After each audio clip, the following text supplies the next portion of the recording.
In the name of the Father, and of the Son, and of the Holy Spirit, Christ is in our midst. And as we say today also, Kali Anastasi. There's no special return for that. It's what I say, you say for that. So Kali Anastasi, a blessed resurrection, as we would say, is the same response that you would say to another person. You know, in thinking about how we process information and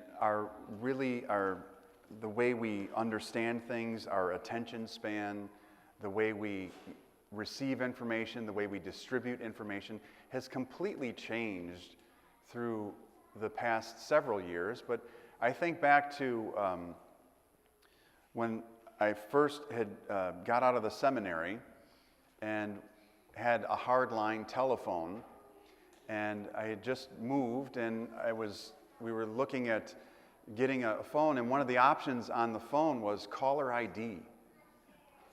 Now it sounds ridiculous, and everybody's saying, "Oh, now sounds old or whatever." Caller ID, but caller ID was something new at the time, where understanding who was calling was an option. Now we know who's calling, we know who's emailing, we know who's texting.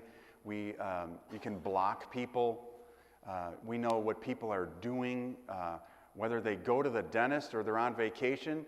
People feel the need to put that on Facebook or whatever other media, and I'm here, I'm checking in, as you know, somebody said, well, so and so checked in and they're at wherever. I'm like, who's responsible for them that they need to check in, that they need to say where they're at? And is our life that interesting where we have to document every single place we are? But if you think about how we process information, it's very short attention span. We can't sit and really process long pieces of information. And the reason I know that is because it becomes more difficult for people to say that they can read the Bible. It's too much, Father. It's too big. I don't know where to start. I don't know where to stop. And isn't there something like a little phrase or whatever that I can just pick up and read? And the Archdiocese has given us the daily readings in an app form and online that helps us, which are really the readings that we hear on a liturgy. Like today, we would read the readings from today, and there's also other websites and places where we can get information in small doses. But as I was thinking about this week and our overall attention spans, and this isn't an insult or anything, this is just the way we deal with information. It's got to be quick. How cold is it outside? You pull your phone up, you hit it, and it tells you, and then you put it away. And what's the news? You pull up the headlines, you put it away. Who's doing what? You look, and it's a quick in and out of information. And then we're approached with Holy Week, which is this massive amount of information that comes to us in 1 week. A lot of hymns, a lot of prayers, a lot of time that we would spend in church in these services. The evening services are from an hour to 3 hours long. And it's readings and it's prayers. And some of it we understand, some of it we don't understand, some of it we're able to grasp, and some of it we're not able to process because it's just so much. And we're really not trained for that, the way we get through information in these days. So as I was thinking about Holy Week and really what is the best way that you can experience the fullness of Holy Week and the way that we can digest and process and get the most out of Holy Week, I was thinking about the themes that we have to get from each day. So there's a lot of hymns that are sung today. In the Orthros, there's different hymns that are sung in the liturgy. But what do those hymns all reference? They all point to what? They all point to Christ coming to Jerusalem on this donkey. Everything. All the hymns. So if you don't get anything else from today, you know that Jesus came in on a donkey. And what was it? It was the beginning of the end for him, the beginning of his suffering, the beginning of the passion of Christ. Now, many times reading a book is a lot more labor intensive than getting a movie. And many times people who are bookophiles, if you want to call them that, or avid readers, will say that a movie doesn't do justice to the understanding of what the writing was about. But several years ago, when The Passion of the Christ came out, that movie, it was critiqued, it was heralded, it was back and forth. But many people who saw it said, wow, I got a sense of how much Christ suffered. And it took the visual for us to understand what the passion of Christ was, what the whole of Holy Week was in this 2-hour movie.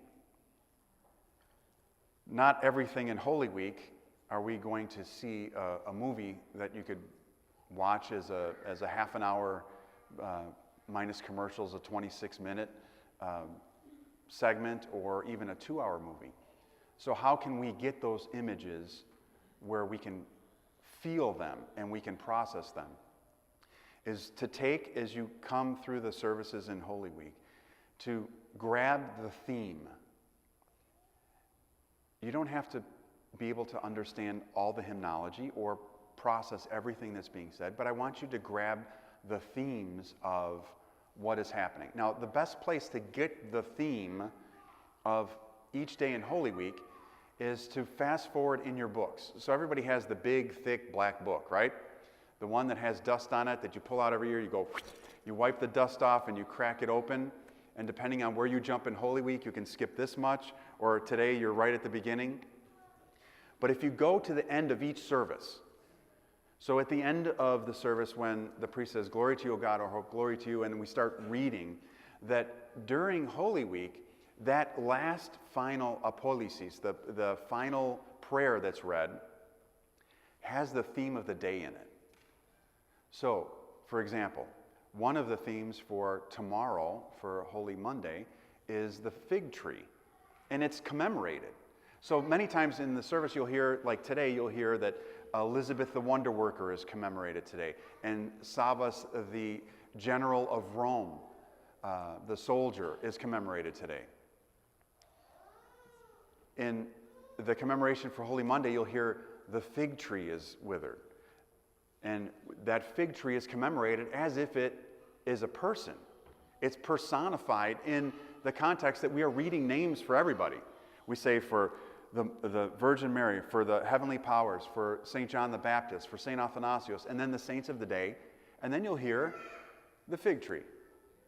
And then another time you'll hear the cross, the nails, the crown, that he endures the spittings, the mockings, the scourgings. We hear those things as that they become real and able to be envisioned for us. Now the fig tree is something that we might say, well, what's the deal with the fig tree? I mean, really, why do we need to commemorate a fig tree? But the fig tree, now just think, it's this tree that's growing, and Christ is there with his disciples, and he sees the tree, and nothing is coming off the tree. There's no fruit. Nothing is happening with this tree. And he says, "May no fruit ever come from you again." And what happens? The tree just goes, it just curls up and dies. Because the tree is alive. And nature is even obedient to God. But what was he showing his disciples? Be obedient to what God is saying and bear fruit. Do good things. Because if you don't, if God says to us, "May nothing ever come from you again," then we wither and die. That's the theme of that day. So in approaching Holy Week, what I'd like you to do is preload your mind before you get here. So if you're coming tonight, open your book to Palm Sunday evening, go all the way to the end of the service, the last prayer that the priest reads, and I want you to read who's commemorated and what is commemorated on that day. So one day, it's, like I said, the fig tree. Another day is going to be the 5 wise virgins who brought the oil for their lamps. Then the other days are other things that are commemorated, the Last Supper, all these things that we need to just think about before we get here. And in thinking about it before we get here, we get clued in to what is happening for the service. You know, there's for those who may look up movies or buy tickets to go see movies, there's this website called Flickster, and I'm sure many of you know what it is. And if you go on Flickster, it has the little tomatoes on there, or Rotten Tomatoes, or whatever it is, and it'll tell you, and it says spoiler alert, that it's going to tell you how the movie ends. And if you're really impatient or you want to know what actually happens without going to see the movie, you can click on these different links and learn exactly how the movie ended. And then when you see it, if you decide to see it, or anytime we kind of fast forward in something, we have a different perception coming into it.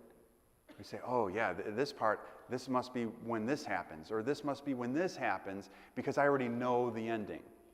Well, what I'm asking you to do to help you understand and to get the most out of the Holy Week experience and the prayers is to learn what the ending is. And then everything, when you walk in, anything that you hear that Kosa might sing, or a prayer that's read, or something that the priest may say, that you already have in the back of your mind, this is what the theme is. And take a minute to think about what that theme is. Think of the nail, right? So we commemorate the nail and many of the items that went into Christ. Now the nail, you might say, well, it's just a nail. But take a couple minutes to think, am I the nail? Am I the nail that keeps going into Christ's hands? Am I the one who, by my disobedience, by my lack of prayer, by my faithfulness, by my greed, am nailing Christ back on the cross? Even though he's down, am I the nail? Am I the crown of thorns that just hurts the head of God by the things that he has to see me do, or the things that he hears me say? Am I the crown? Am I the whip? And saying, oh yes, I love God, I'll come receive communion, and then we go outside and we use God's name in vain, and we whip him with the reed that is commemorated. Are we these things? So take into consideration the end of the service, and then think about it in the service and before the service, so that when you come here, you already have in your mind the vision of how it's going to look. You have the understanding of what the day is about, what the prayers, the commemorations, the hymns. You know, Tuesday night, Holy Tuesday night, is kind of the flagship night of the Nympheo services, the evening services, because of what? The hymn of Cassiani. And we say, well, we got to go, if we're going to go, we got to pick Tuesday night. And I've heard people say this. Well, we start coming on Tuesday night because that's the hymn of Cassiani. What is the hymn? What is the importance of that hymn? The hymn is this woman who was sinful, who in the prayer of the hymn of Cassiani, that her life was so dark that she couldn't even see the brightness of the sky because she was such a sinful woman. And then she changes. She converts. She changes her life. What does that say for us? It says the things that we did that are wrong, no matter how bad it was, no matter how dark our lives were, no matter how traumatizing we can be to other people, or how offensive we are to other people, or how offensive we are to ourselves, and we bludgeon ourselves with self-hatred sometimes and say, I never do anything right. No matter how bad it is, this hymn is the model of the darkest of lives becoming illumined by Christ. That's the hymn of Tuesday, the theme of Tuesday, the hymn of Cassiani. So preload your understanding, and then when you come, you can say, yes, am I the fig tree on Monday? Am I the sinful woman on Tuesday? Am I the betrayer for Christ? Am I the one who waves the palm and says, yay, Jesus? And then later I'm whipping him with the same palm because I'm disobedient and offensive to God by my actions. Take this week and make it visual for you, because a lot of it is hearing. And I know that there's always been the age-old question of language, right? Well, I don't understand it because it's in Greek, or I don't understand it because it's in English, or I don't understand it because it's in Russian, or Albanian, or Serbian, or Romanian, or Bulgarian, or whatever. Wherever you go, you have the books. It's even online. And look and just understand. And even if you don't understand what's happening, the hymn of Cassiani, Kostas sings it in Greek. If you don't understand it, just listen. Just listen to the pain and the actual tone of that hymn. Now, in music, we have, happy birthday to you. It's a very happy song, right? It's a major song.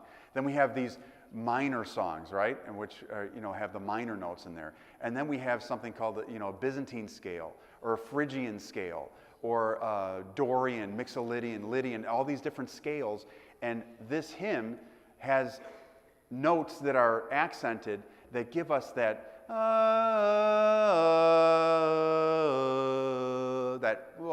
you just hear that. You're not happy when you hear that, right? You're not like, yay, happy birthday. You hear it and you're like, what just happened? So if you think of that, think of, my nights are spent in darkness, and my life has become cast down to the pit of destruction. So think of the hymns and have it in your mind first. And your mind is a beautiful thing, and it can also be a very scary thing too. But let your mind envision. Last year on Palm Sunday, I told everyone to close their eyes and think of how to pray.